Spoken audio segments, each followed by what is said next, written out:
Um capacitor plano a vácuo é carregado por um gerador e em seguida desligado dele.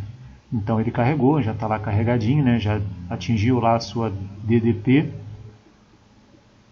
que a sua geometria permitiu a ele atingir, né?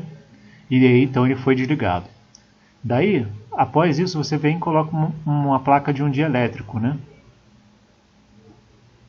No meio aqui desse capacitor. Pergunta-se o que acontece a seguir, né? A capacitância do capacitor diminui? Ora, a gente lembra que a capacitância ela vai depender de uma constante, né? Vezes a área sobre a distância entre as placas, né? Se essa constante aumenta, introduzindo um dielétrico, né? Então a gente percebe que a capacitância aumenta, né? Então a letra A está incorreta. A letra B, a diferença de potencial entre as armaduras do capacitor diminui. Bom, a gente sabe o seguinte, né? Que a carga ela é o produto da capacitância vezes a diferença de potencial. Ou seja, a diferença de potencial ela é inversamente proporcional à capacitância, né? Se a gente viu lá no item A que a capacitância aumentou, então a diferença de potencial ela deve diminuir nesse caso. Então, de fato, aí a letra B está correta. Mas vamos continuar analisando. A carga elétrica no capacitor aumenta? Letra C, né? Então, se a gente já desligou aqui o gerador, a carga elétrica ela não vai variar, né? No capacitor, né? Então, o Q não varia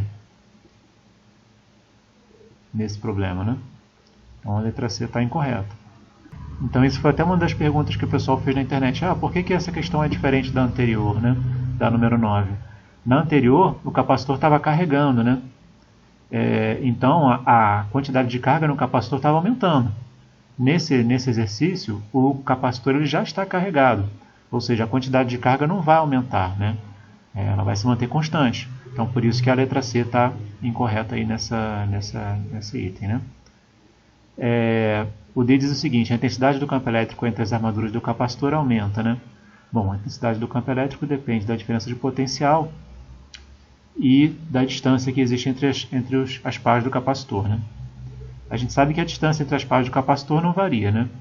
Então isso significa que a diferença de potencial diminui, né?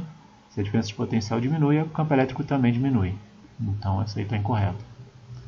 A energia potencial elétrica armazenada no capacitor aumenta, né? A energia potencial elétrica é Q vezes a diferença de potencial sobre 2, né? Então se Q não varia, conforme a gente já viu, né? E se o U diminui, a energia potencial também diminui, né? Então essa aí também está incorreta. Bacana, pessoal? Tranquilo? Qualquer coisa coloca as dúvidas aí nos comentários.